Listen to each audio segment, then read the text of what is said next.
Isang bilyonaryo ang nagpanggap na mamamatay para subukin ang sarili niyang pamilya, pero sa likod ng mga luha, may isang lihim na magbabago ng lahat.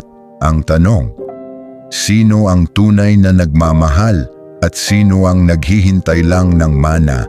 Sino ang iiyak dahil sa pagmamahal at sino ang iiyak dahil sa mamanahin?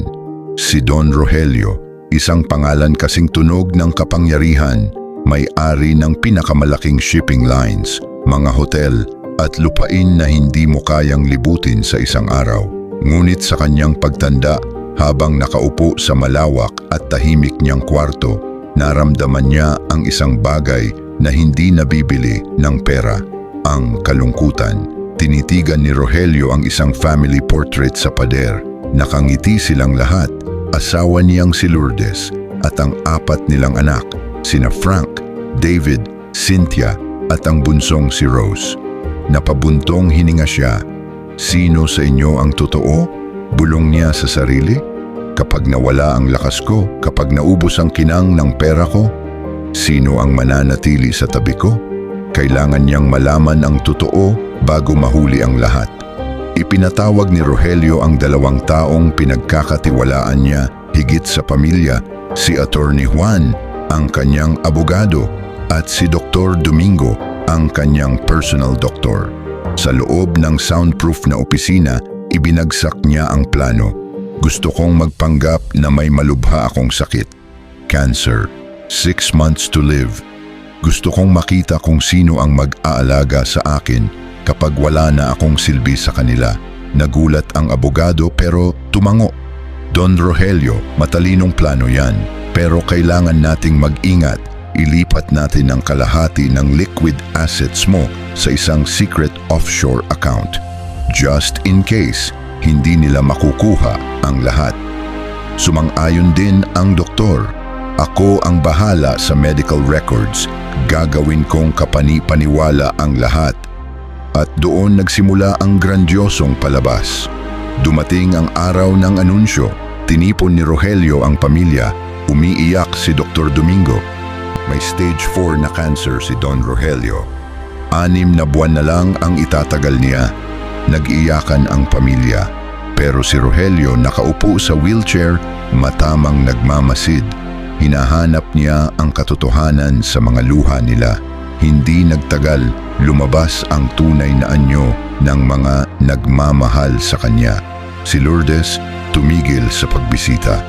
Hindi ko kayang makita siyang nasasaktan, sabi niya.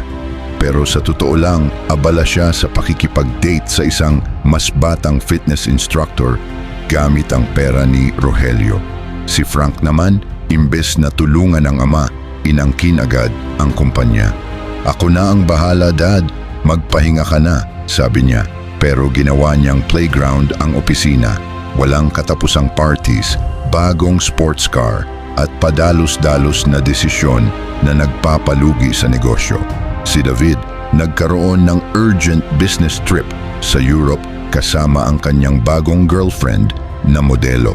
Sunod-sunod ang swipe ng credit card para sa designer bags at mamahaling hotel.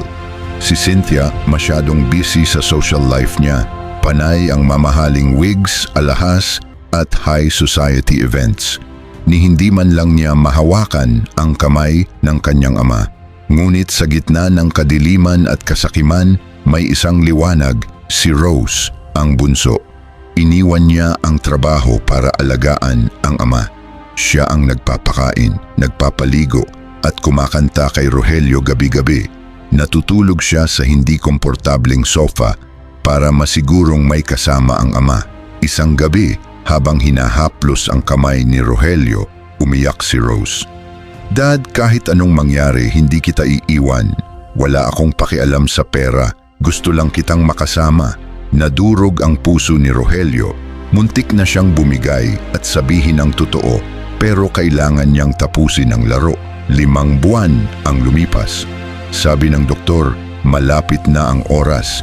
Ipinatawag ni Rogelio ang buong pamilya para sa huling habilin.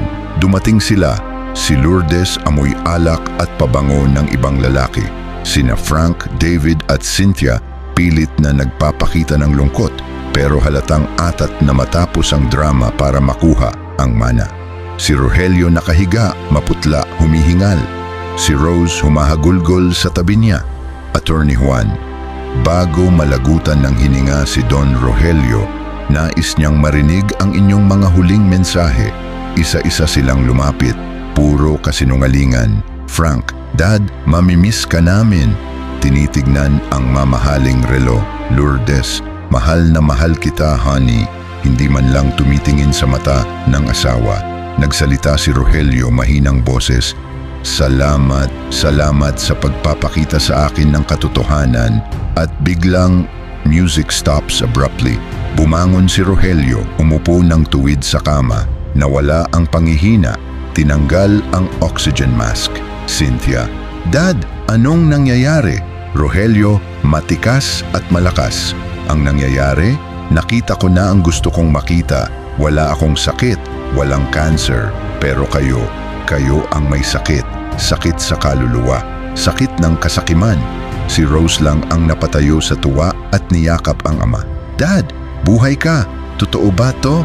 Rogelio kay Rose, oh anak, patawarin mo ako sa pagsisinungaling.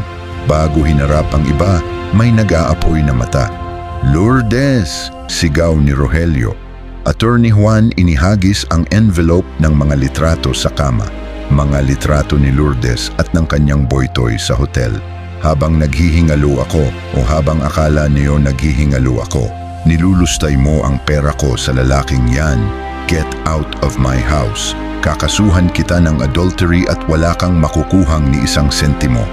Hinarap niya sina Frank, David at Cynthia. Frank, muntik mo na kaming pabagsakin sa loob lang ng 5 buwan dahil sa kayabangan mo. You are fired. Tanggal ka na bilang CEO. David at Cynthia, ang kakapal ng mukha niyong magpakasasa sa luho habang ang kapatid niyo ay natutulog sa sahig para bantayan ako. Simula ngayon, cut off na kayo. I-freeze ko ang lahat ng accounts niyo at babawiin ko ang mga sasakyan at kondo na binigay ko. Nagmamakaawa sila, lumuluhod, pero buo ang loob ni Rogelio. Umalis kayo sa pamamahay ko. Ngayon din, naiwan si Rogelio at si Rose. Rogelio sa bunsong anak, Rose, anak, pinatunayan mo na hindi lahat ng bagay ay nabibili ng pera. Ang katapatan mo, ang pagmamahal mo, yan ang tunay na yaman. Attorney Juan inilabas ang tunay na last will and testament. Sa bagong testamento, si Rose ang magmamana ng 80% ng lahat ng ari-arian ni Don Rogelio at siya ang papalit bilang bagong CEO ng kumpanya kapag handa na siya. Niyakap ni Rogelio ang anak. Sa wakas, hindi na siya nag-iisa. Isang masakit na leksyon ang natutunan ng pamilya ni Rogelio. Madaling magpanggap na nagmamahal kapag sagana ang lahat. Pero sa oras ng kagipitan, doon nasusukat ang tunay na halaga ng isang tao. Tandaan nyo mga ka-shadows, ang pera nauubos, ang ganda kumukupas.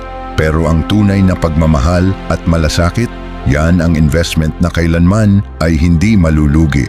Hanggang sa muli, dito lang sa Truth in Shadows.